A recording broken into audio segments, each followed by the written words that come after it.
got my first pay, it was the greatest feeling, bro. Like that first email, I'm just like, thank you.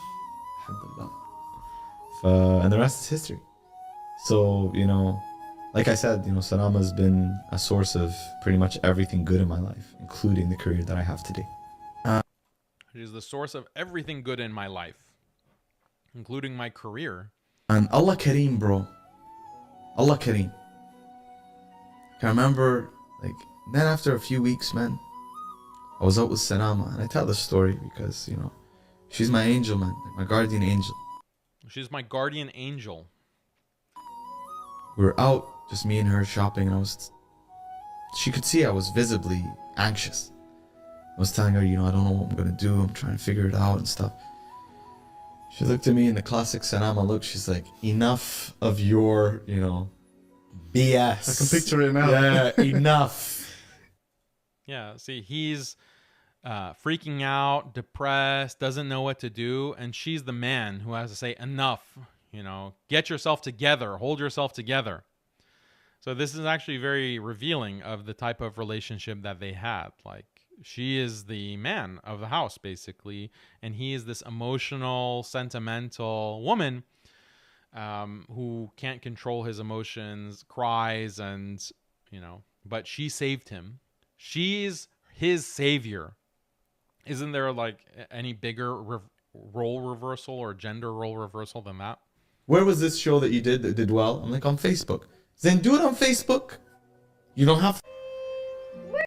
Yeah, so that's his whole career is because of her suggestion, basically. Like, that's, and like his fame, because he wouldn't have been as famous if he didn't engage in this tabarruj, like putting his wife in front of the camera and her like being all made up with this kind of makeup, and sometimes in inappropriate clothing as well, dancing and showing herself on camera. Like, yeah, your whole career, it's true. It is because of her. Like, she's the eye candy that you put out there for other men to stare at your wife and other people to like enjoy. Like, she is responsible. So in the divorce, I hope you give all of your money to her, because from what you're revealing, she's the one who's responsible for it.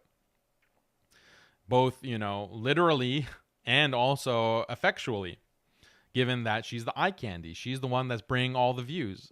If it weren't for her, you're just a cringe Arab who is putting out this kind of nauseating content. Like, what is so special about that?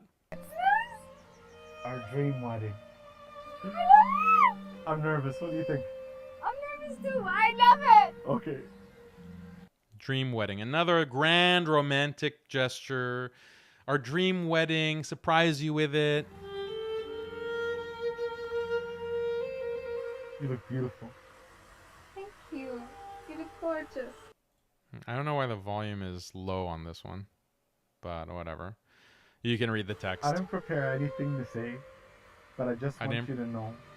I just want you to know. I fall deeper in love with you every single day. I fall deeper in love with you every single day. I love the person that I've become because of you. I love the person I've become because of you. Yeah, what is actually signal to your wife if you say this is that I have no independent existence outside of you.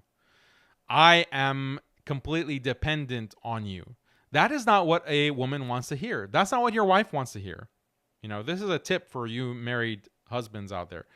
You have to be the backbone. You have to be the rock. And the whole gender role of the marriage is that you are independent and she is dependent on you. She relies on you. If she didn't have you, she would be lost. She would be in a very difficult spot if she didn't have you. But you are the rock. You are the man who's charging forward. You're pursuing what needs to be done. And you exude that in how you act, how you behave in your life. So you can't be like this bum. You can't be a deadbeat. You can't be lazy. You can't be just sitting on the couch on your phone all day and you're not taking responsibility for your responsibilities as a man. You have to be the man. You have to take responsibility and not be a deadbeat. But, that's your job. Her job is to depend on you. Her job is to support you, but to feel that sense that she owes you, not the other way around. This is the problem. One of the super chat says, "Bring back and normalized arranged marriages." Yeah, arranged marriages are good, but their marriage was an arranged marriage. Their marriage was an arranged marriage, actually. So that's not the problem. You can have an arranged marriage and it still be like a simp fest. I love watching you grow. I love watching you grow. She's growing so fast, becoming this businesswoman, this entrepreneur. He's supporting her in that until she's more successful than him, and then she dumps him. That's Becoming the best wife, the best mother, the best person wife. in this world. You're the best person in this world. Like, can you imagine saying that to your wife? You're the best person in the world. This is not like, it's just too much. It's just too much exaggeration. You're going to turn her off completely. I love every day that we spend together. I love the adventures we go on together. I love it when we just sit and watch Netflix together. I love every moment that we've been together. I love you so, so much. And I can't wait to spend the rest of my life with you. Like, she's probably internally just cringing, like in disgust, like, but she's putting on a smiley face. Like, that's the other thing. Like, all of this, what makes it 10 times worse is that you're doing this on camera. Like, you don't even have the decency to simp in private. Like, you want to document this for the whole world. That's what really makes it pathetic, is that he's saying this knowing that it's being recorded and that people, millions, potentially millions, are going to watch this. Thanks for your super chat. Health is wealth. This is Pajit Bollywood level cringe. Yeah, this is Bollywood. No wonder he's getting married to or engaged to this Sunaine or Sunaya or whatever her name is, Bollywood actress. Like, he thinks his whole life is Bollywood. So what would you say to... So then what's ironic is that he just said his whole life is thanks to her. Everything. He saved her. She saved him. She's his guardian angel. His whole life is dedicated, possible because of her, etc. Now look at what she says. The interviewer is asking her what would you say to your 18-year-old self? Okay, let's see what she says. Your 18-year-old self right now. What would I say to my 18 self right now? You have no idea what's coming. You have no idea all the places you're gonna visit. You have no idea that your life is gonna be blessed with 2 beautiful children. You have no idea that you're actually gonna do something and you're gonna be proud. You have no. You're gonna be blessed with traveling, and you're blessed. That's the first thing that she said. Traveling. And then, oh yeah, I also have 2 kids. I'm blessed with them. But did she mention Khalid? Is your husband a blessing? Idea. It was tough 18, but it gets tougher, trust me, but in a very, very amazing, productive way. Life is so tough. When he's talking about her, it's like, oh, you're amazing, you're my guardian angel, you've done everything for me, all the good in my life is because of you. When she's talking, she's like depressed. She's like, oh, life gets tougher. I'm blessed to have my kids and travel, I guess. She doesn't even, he's not even like a footnote. For him, she's like the entire book. She's the entire novel. For her, he is not even a footnote. So this is really encapsulated. So if you want to be a simp and you want to, treat your wife like a queen and a boss babe, this is what she's going to think of you. She's not even going to appreciate it. She's not even going to think that, oh, you did so much for me, I should at least show some appreciation. No, she's going to be like, you abused me. You abused me. Abuse, as that other lady from TikTok was saying, abuse. Like, that's the result. of your simping. شوف So that's they get divorced, and this is the interviews that she's now doing. And look at look at what she is saying and implying in these interviews. I can't change people I I can change people. You but I can. can change people. I can't change people, but I can change people. Does this make any sense? Change people, but I can change people. how? Remove them. Remove them. Cut that cancer out of your life. Cut that tumor out of your life.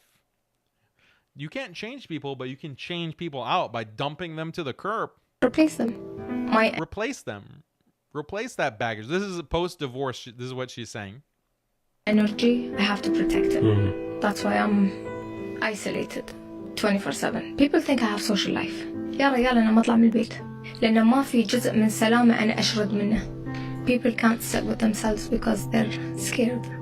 صراحة قد في فرح بتعطيه أول ما تشوفك، يعني أول حتى لما أشوف الكونتنت تبعك قديش أنت مهضومة. Thank you. I have so much love to give. Like, oh, look at this simp interviewer. Like, oh, you had so much happiness. Like, you're radiating so much happiness and joy and love. And she's like, yeah, I have so much love to give. يقول لك فاقد الشيء لا يعطيه. Man, that's a biggest lie. أكبر شغلة سمعتها في حياتي. فاقد الشيء يعطيه بزيادة. If you don't have love, you can't give it. But that's a lie, she says. Why? Because I didn't have any love, but I give so much love. لأنه ما حصلها. I have so much love to give. Then I never received it. So much love to give. I never received it. She's saying she's never received any love. We just saw the videos. That wasn't love? Was that just all a show? Like, it sounded pretty sincere. It sounded pretty sincere when that poor puppy was saying that you're his guardian angel and your whole life his whole life is dedicated to you, and it was not possible because without you. That wasn't love. It's like what the Prophet ﷺ said about yakfurna al-ashir, like the ungrateful wife, when he said that most of the denizens of the hellfire are women. Why? Because of yakfurna al-ashir. Like, you are ungrateful. Women are ungrateful, and they'll see one bad thing and they'll say, I've never seen a good day from you. I've never seen a good day. This is from Sahih Hadith of the Prophet sallallahu alaihi wasallam. We've covered it on a previous episode. But this is a good encapsulation. Like, I never received any love. I never received any love. So this is the result of simping. So that's the end of the clips. There was another interview that she did as well, and I wanted to show it, but we don't really have time, where she reveals that she has been seeing a psychologist for about a decade. Like, continuously seeing a psychologist. Why? Because she suffers from clinical depression. She suffers from clinical depression and is suffering from all kinds of mental illness. So I'm sure she's actually taking some of these anti-anxiety or antidepressants. She's probably been taking it for years. And so imagine that. So that's a very revealing interview, and maybe we'll have a separate episode to look at this kind of.